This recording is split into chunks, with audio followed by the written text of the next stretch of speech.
Broadcasting live from the Business RadioX studios in Atlanta, Georgia, it's time for High Velocity Radio. Welcome to the High Velocity Radio Show, where we celebrate top performers producing better results in less time. Stone Payton here with you this afternoon.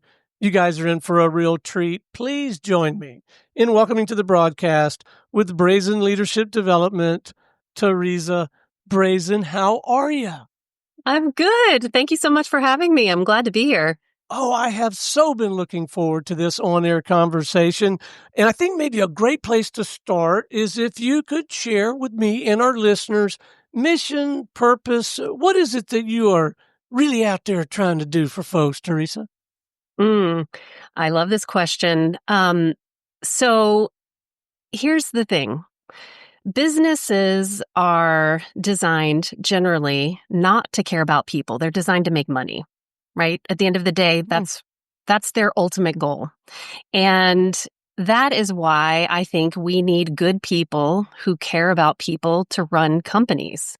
And I want to see a world where caring leadership is the standard, it's not the exception, and where that kind of leadership drives both healthy team culture where people thrive and financial success.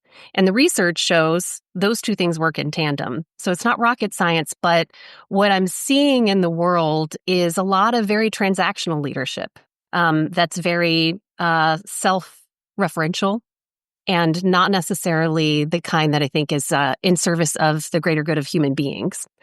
So the work that I do is all about helping leaders who care about people become the kind of leader that other people want to follow. You know, that type of leader that you may have worked with at some point in your life that lifts people up, lifts their team up, amplifies their impact, and creates work cultures where people are really thriving and excited to come to work and doing excellent work. So that's the big picture. But that might sound easy. There are a lot of great leaders out there who have really good intent, but they're struggling. And, you know, some of the things I often see are, you know, leaders who are running on empty. They're putting out fires all the time rather than being able to think strategically. Or they have a team that isn't really acting with agency, and they're not really taking ownership of results, or they're not producing really innovative work. They're just sort of doing the same old, or they're struggling with cross-functional relationships in very siloed environments where they have to partner with people across lines to get their work done, but that's really hard.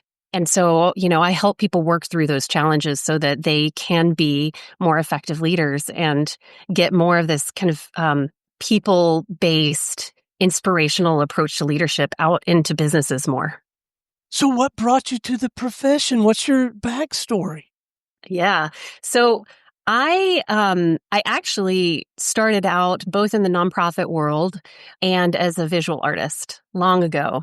And then I moved into the world of design. And I bring up my past experience because the two things that inspired me early on were, you know, in the nonprofit world, it is about helping people, right? And in the art world, it's about creativity. So when I moved into design, it was a little of both, right?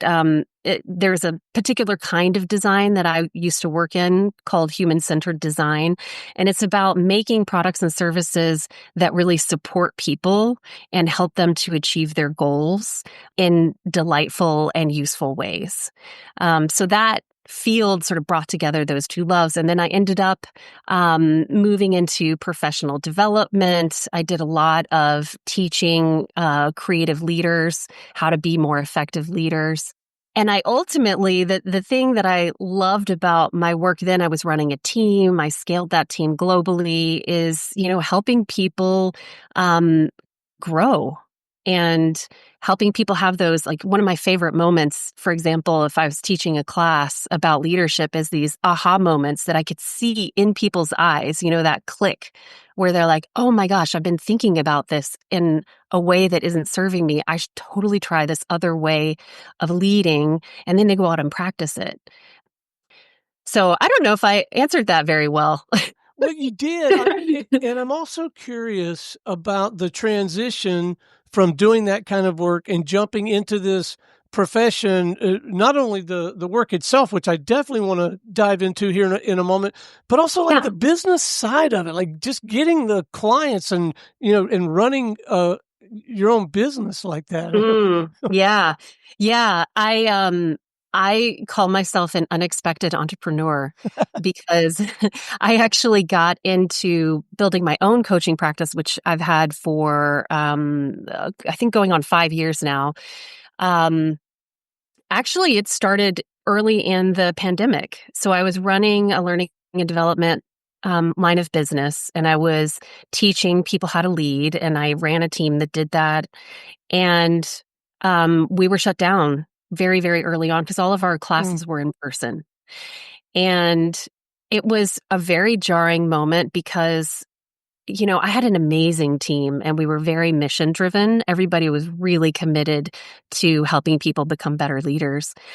So it was hard when that transition happened, but I did what people do when facing the unexpected, and I just recalibrated and I thought about what I'd like to do and what did I love most about my work. And I ended up deciding to get certified in coaching with the International Coaching Federation. And people were asking me to coach and to facilitate workshops, and my business sort of unfolded. And there was a certain point where I looked around and I was like, oh my gosh, I am a business owner. And not only that, I'm an entrepreneur. And so I've been, I think one of the things I really enjoy about my work is that one, I get to see the impact of my work very directly in real time, which not everybody gets to do in their work. So I see teams do things differently because of the conversations and the conversations we have and the work we do together, or individuals. But also I'm very stimulated by the business side.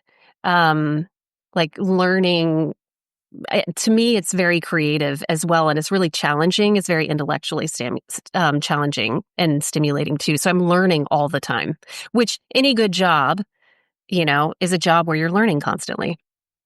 So you mentioned being formally credentialed, going through this certification process. So it sounds like you've had the benefit of that, and likely, I suspect, the benefit of one or more mentors to kind of help you navigate this terrain over the last 5 years. Yeah. Most coaches have coaches. So I've definitely had coaches that have helped me with my own coaching practice and also with like building a business. And I will also say, to some degree, I was doing some of this work because I ran a team before, right? And I had learned a lot about how to lead, and not as well, even the business side. When I was in my prior job, I was running a line of business and I scaled it globally to 10 countries. So I had to figure out, not by myself, obviously, with a team of people, but we had to figure out together how to help offices in 10 other countries sell training, sell leadership development. And we had to teach them how to teach. They didn't teach and they didn't sell teaching. So, so I learned some there too. So let's talk about the work. And one of the things that kind of brought you into our circle and put you on our radar, and one of the main reasons I wanted to have this on-air conversation is to learn more about this inspirational leadership model. Can you speak to that some? Yeah. Yeah. So this is a leadership model that I developed to help leaders elevate their mindset and their behaviors and skills so that they can inspire really exceptional work and that thriving workplace culture that I was talking about earlier. So it really emphasizes leading from within and acting as a catalyst for the growth of your team and the people around you. So it's a compass, inspirational leadership compass, and it's intentionally that because there, the ways in which you need to flex your leadership vary. They vary by person. Like Stone, what you're strong in might be different than what I'm strong in, and where you need to work might be different than where I need to work, right? And also, it's the ways in which you need to flex your leadership varies by environment too, and what's happening, right? So, I have a client right now who is about to have to lay a bunch of people off. And so, in that case, he's thinking a lot about what kind of leader he wants to be through that process, how to do that in a humane way. But, someone else might be, let's say, their team just doubled in size. They inherited a team from another part of the business. And so they're having to step into leadership in a different way. And the things that they have to work on are different in those different contexts. So, I just say that, to say that it's intentionally, not linear. It's supposed to be like a compass adapted to context. So there's 5 pieces of it. There are, and I think of these they're 5 components of what can help someone to become a more inspirational leader. So one piece is purpose, and that's about clarifying and leveraging both a personal and an organizational purpose to guide decisions and to inspire commitment. Another piece is energy management, which is about prioritizing self-care and promoting healthy team dynamics to sustain high performance without burnout.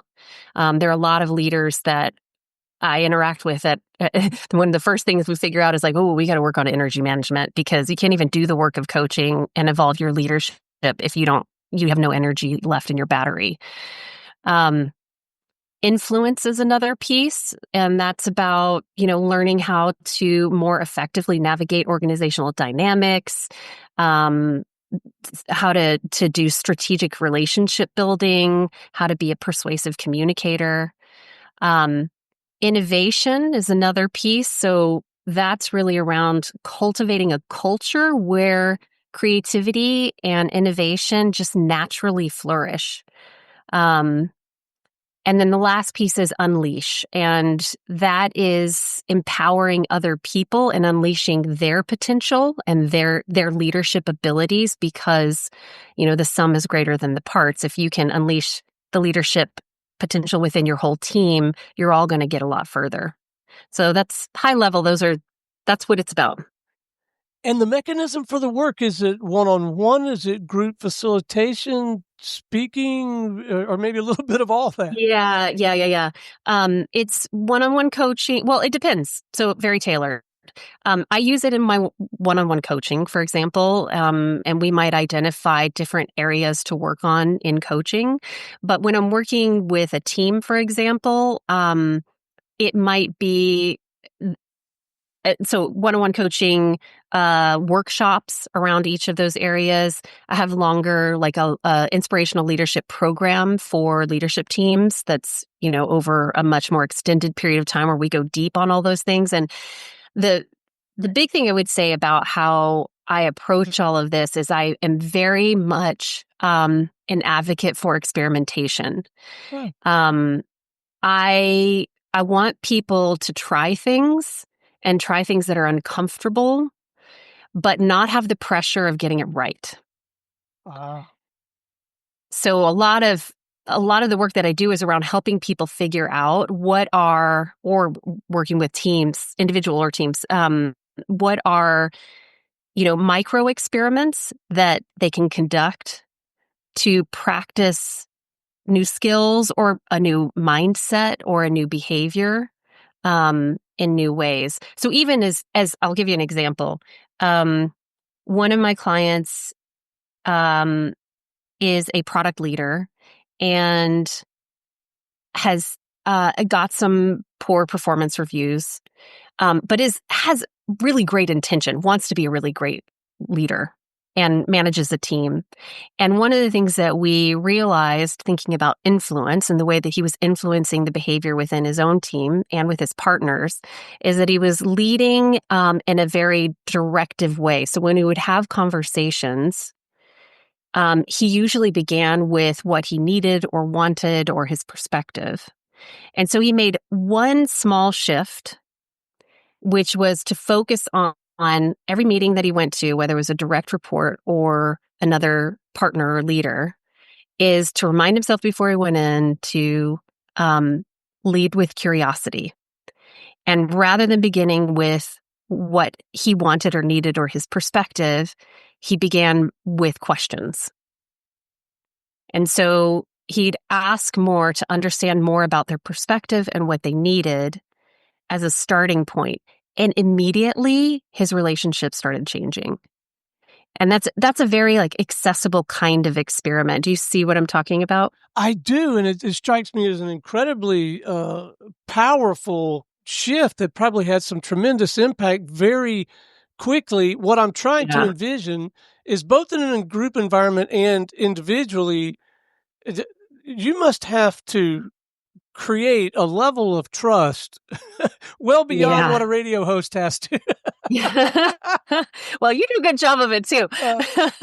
Yeah, absolutely. Yeah. I mean, people need to know that I or anybody else that I bring in that's doing this work with me, that we, well, one, know what we're doing. Do you mean trust in me, or do you mean in themselves or within a team? What actually, let me clarify that for me. Yeah, well, I think maybe yes across the board. Like I'm envisioning me as a participant, right? So Yeah. I've got to trust the room of people. I've got to trust the environment that you've created, so that I really can try on some of these new behaviors and approaches in a truly safe environment. I've got to trust them, but maybe I got to trust myself too, to open up a little bit and take the mask off for a little while. Yeah.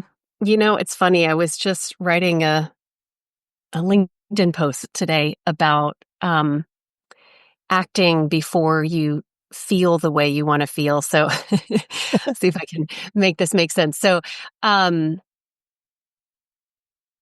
reason I like experiments and micro experiments is it forces people to try something even if they don't feel like they're ready for it. Mm. So on one hand, yes, you have to build trust. But also if you wait to feel like you trust yourself, for example, you'll never do the thing that you're afraid to do. Mm. Right. So there's a little of both. I obviously have to build trust with my clients, right? And they need to know both that I know what I'm doing, but also that I care about them, that I really am in it for their well-being. I'm not just trying to sell a program, right? I also need to help them build more trust in themselves. But what I know is that you build more trust and confidence in yourself through action, because it starts to teach your brain that something's different. So whatever patterns you have, narratives you have going on in your mind around that you can't do something. Let's say you think you're not a good public speaker, and so you shy away from doing presentations.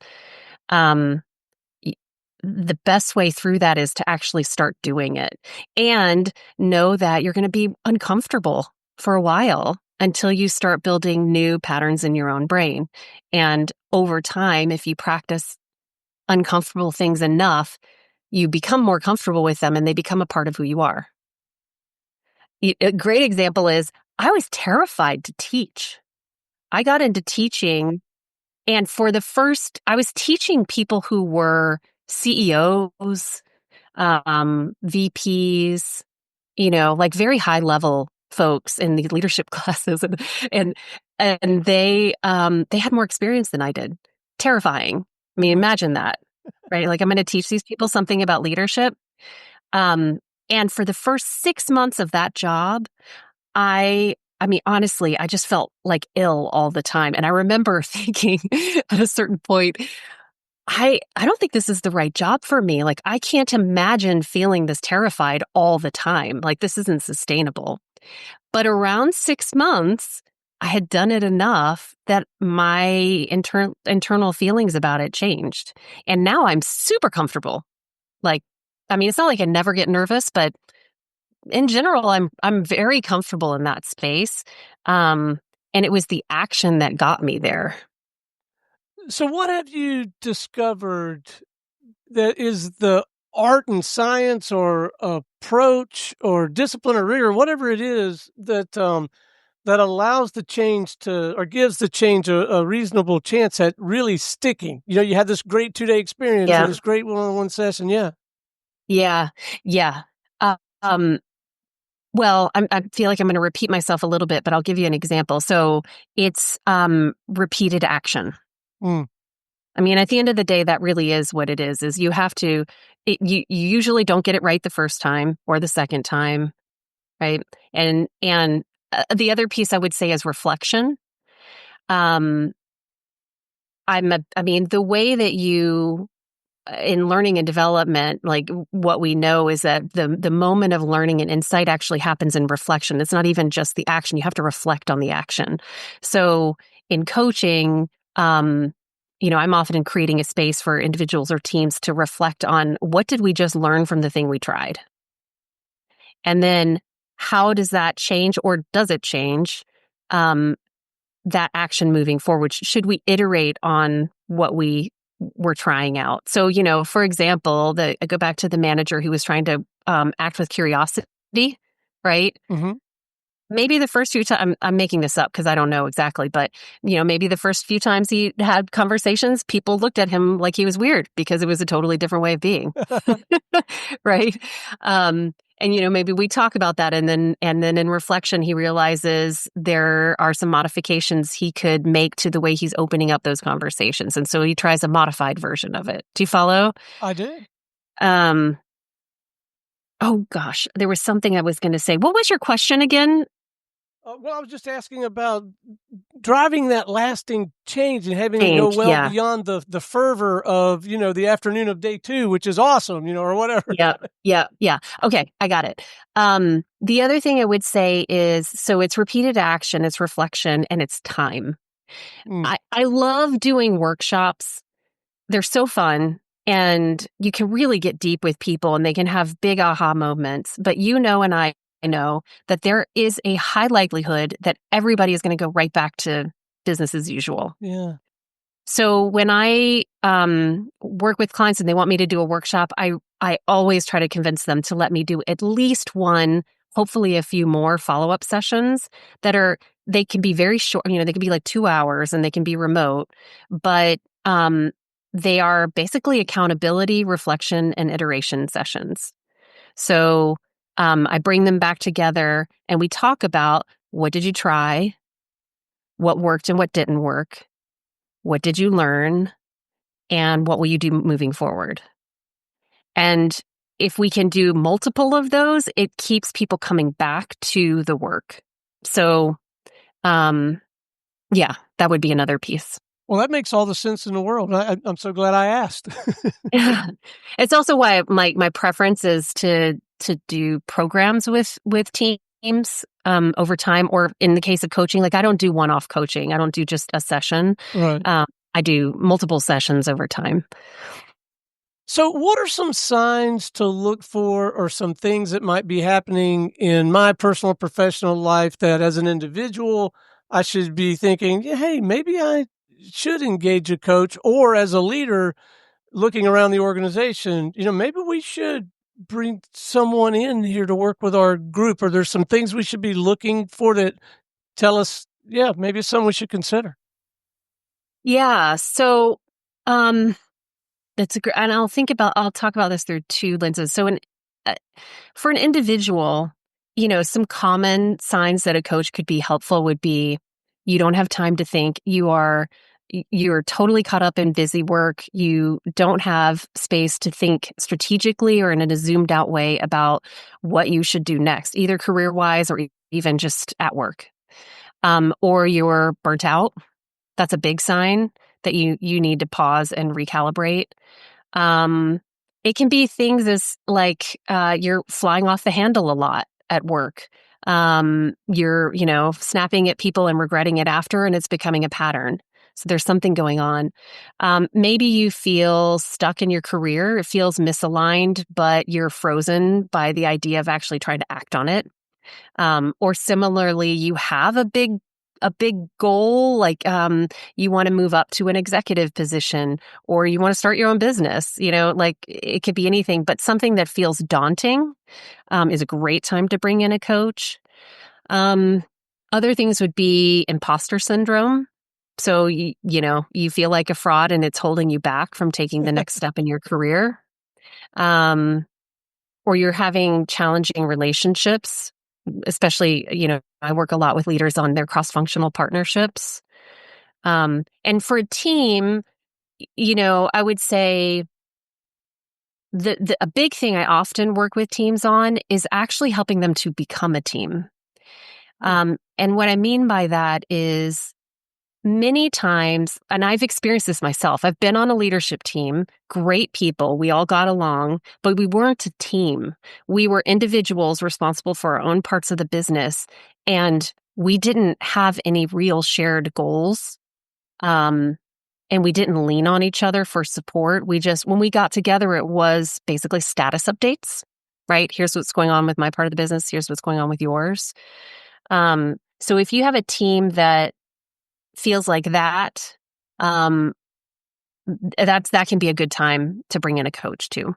Or a new team is forming. I've been doing a lot of work with teams that are just being gelled together and helping them come up with operating principles, which are just basically some agreements around what kind of team they want to be together and how they'll show up for each other and how they will make decisions and act together so that they can be really intentional about the culture they build between each other. Yeah. So how do you pick the right coach? I mean, I don't even feel like I would know what questions to add. Like if I were talking to 2 or 3, like what kind of questions I would, any insight on that? Well, the biggest thing I would say is chemistry. I mean, it's deep and personal work, even on a team level. And you want to work with someone that you feel a connection with. Partly because of what you brought up earlier, which is trust. You need to build trust with this person, right? Yeah.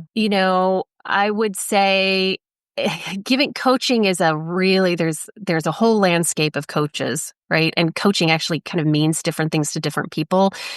Given that it's such a, I would say, inconsistent industry, if you've never found a coach before, I would recommend looking for somebody that has some kind of certification. The International Coaching Federation is a good one. They're like the governing body of coaches, and all it does is help you feel or actually not just helps you feel confident. You can be confident that that person has gone through training specifically to learn how to coach. Right. They've been observed. They've been given feedback. They've worked with people for a decent amount of hours where they have enough practice under their belt. That's not to say that someone who's not certified is not necessarily great, because they are. It's just certification can be a way to help you narrow the pool to people that have some training in it.